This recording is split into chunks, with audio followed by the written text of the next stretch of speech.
Bapak Ibu sekalian yang terkasih dalam Tuhan, kita bersyukur karena saat ini kita memasuki pelajaran yang ke-8 kelas sekolah minggu dewasa dan lanjut usia dengan judul Mitra Kerja dalam Pelayanan. Sebelum kita belajar, kita akan bersama-sama berdoa. Mari kita berdoa. Tuhan berkati kami supaya dapat merenungkan setiap firman Tuhan yang akan menjadi pelita dalam hidup kami, yang akan menerangi seluruh kehidupan kami untuk hidup seturut dengan Tuhan. Dari awal hingga akhir saat kami belajar firman Tuhan, mohon Roh Kudus sendiri yang memberkati kami. Terpujilah nama Tuhan, dalam nama Yesus kami berdoa. Amin.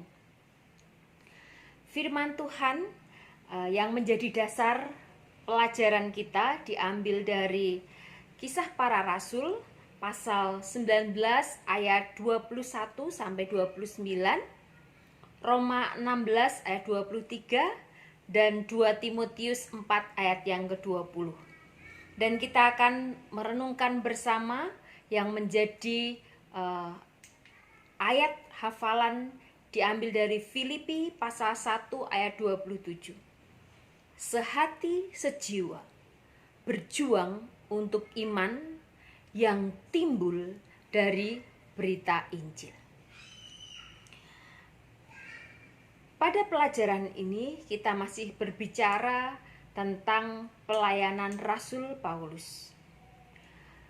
Rasul yang sungguh-sungguh pelayanannya memberkati banyak orang, termasuk di Asia dan termasuk kita, memberikan sejarah perjalanan yang begitu panjang. Ini adalah gambaran singkat dari perjalanan Rasul Paulus. Ada 27 tempat yang saya tuliskan di mana Paulus memberitakan Injil, dan tentunya saat dia memberitakan Injil, dia bertemu dengan banyak orang, dia membangun hubungan dengan banyak orang yang akhirnya menjadi teman sekerja atau mitra pelayanan pemberitaan Injil. Dari 27 tempat yang saya sampaikan, kita akan membahas satu tempat, pelayanan ke Makedonia. Kisah Para Rasul pasal 16, 19 memberitahu kepada kita sekalian bahwa Paulus bertemu dengan banyak orang yang menyertai perjalanannya. Karena setiap perjalanannya teman-teman itu menjadi sumber persahabatan, bantuan dalam pelayanan. Kehadiran rekan sekerja sangat penting demi keamanan dan dukungan dalam mengatasi rawannya perjalanan. Ada orang-orang yang disebutkan seperti Sopater, Sekudus, Gius, dan Trofimus dalam Kisah Para Rasul 20. Mereka adalah orang-orang yang membantu Paulus sehingga dalam pelayanannya, perjalanannya khususnya, Paulus mendapat perlindungan. Begitu juga Paulus menyebutkan rekan-rekan yang memberi tumpangan kepadanya, yaitu rekan yang memberi tumpangan karena pada saat Rasul Paulus harus pergi ke daerah-daerah dengan menginap di satu tempat yang tidak dikenal, itu akan sangat berbahaya bagi keselamatannya. Sehingga baik jikalau ia menumpang di tempat-tempat saudara seimannya, seperti Aquila, Priska, Gius, Yason, Lydia dalam Kisah Para Rasul 16. Begitu juga yang disampaikan dengan Rasul Paulus, teman-teman seiman yang dipuji karena mereka sudah bersusah payah dan bekerja keras, seperti Maria, Persis, Febe, Trifena, dan Trifosa. Roma pasal 16. Nah, begitu banyak orang yang sudah dikenal, ditemui, menjadi teman dan mitra Paulus dalam memberitakan Injil. Pada masa yang kritis dalam pemenjaraan kedua di Roma, menjelang kematiannya sebagai seorang martir, rekan-rekan selalu ada dalam benaknya. Roma 16 memberikan penjelasan mengenai perjalanan Rasul Paulus ke Yerusalem. Di Yerusalem, gereja Tuhan sedang mengalami kesulitan.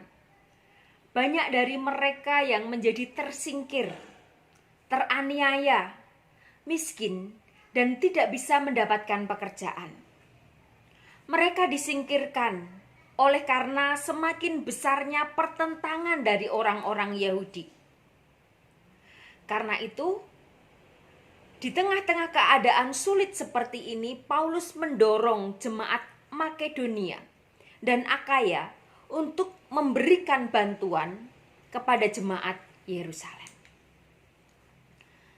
Atas tugas itu, Rasul Paulus menyuruh 2 orang pembantunya, yaitu Timotius dan Erastus.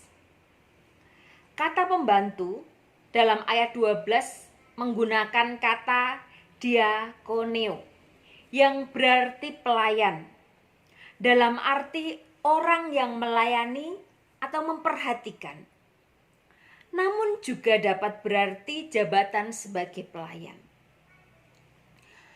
Timotius dan Erastus tidak termasuk ke dalam jabatan diakon, ya.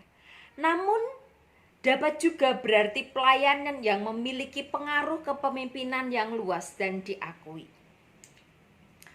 Nah, kita akan mengenal satu orang yang menjadi partner Paulus dari beribu banyak teman Paulus, yaitu Erastus.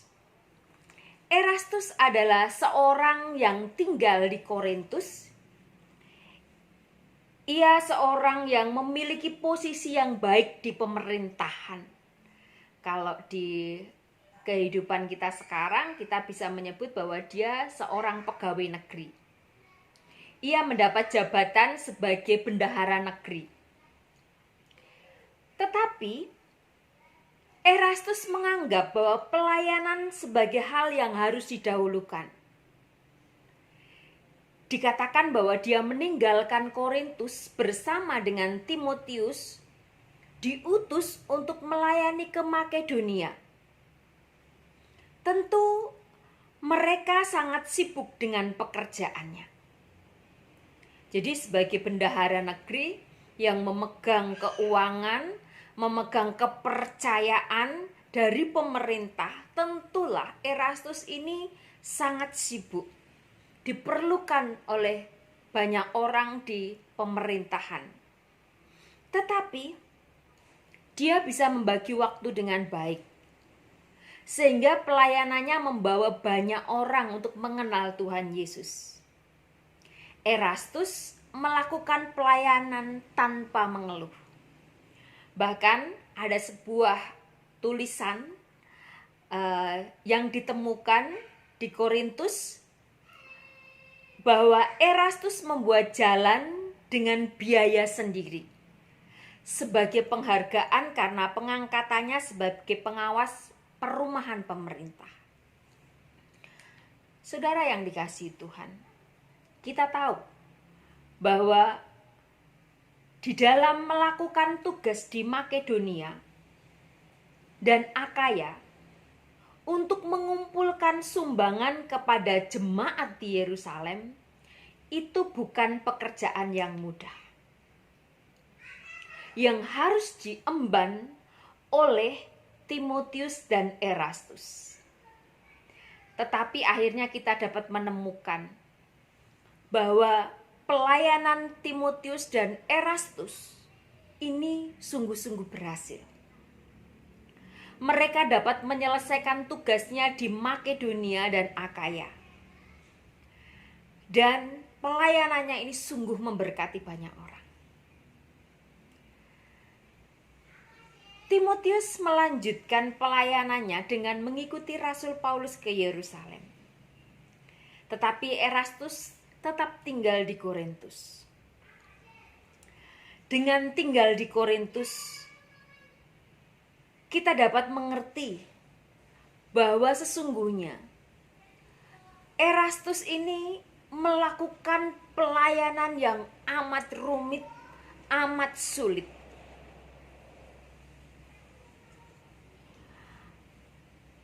Dari surat 1 dan 2 Korintus, kalau kita membaca Alkitab kita menemukan bahwa sesungguhnya jemaat-jemaat Korintus ini mereka seringkali mengecewakan Rasul Paulus. Mereka tidak dewasa. Mereka seringkali melakukan dosa-dosa perpecahan dan perzinahan. Perzinahan yang dilakukan warga jemaat jelas masih berhubungan dengan perzinahan sakral yang dipromosikan para pelacur kuil penyembahan Venus. Demikian pula keasikan mencari berbagai karunia masih berhubungan dengan gairah menyombongkan diri dari warga kota yang mementingkan hikmat sendiri. Disitulah Erastus dipercaya oleh Rasul Paulus melayani pelayanan yang begitu rumit, pelayanan yang begitu besar.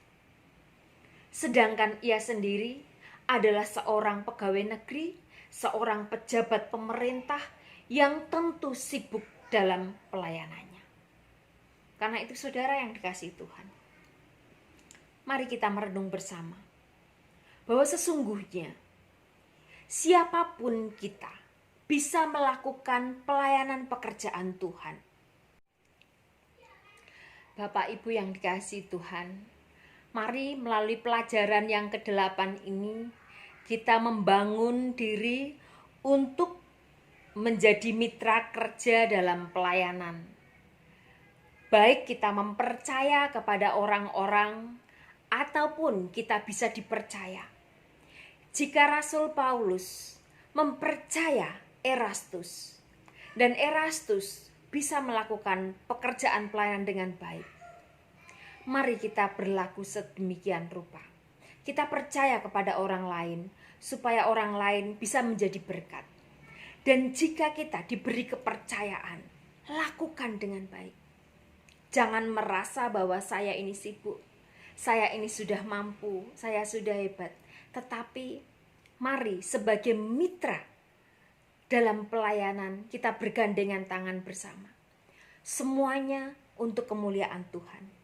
Karena itu mari terus sehati, sejiwa, berjuang untuk iman yang timbul dari berita Injil. Yang terpenting, mari kita terus bertumbuh, membangun kemitraan satu dengan yang lain, sehingga berita Injil diwartakan dan banyak orang dimenangkan bagi Tuhan. Tuhan Yesus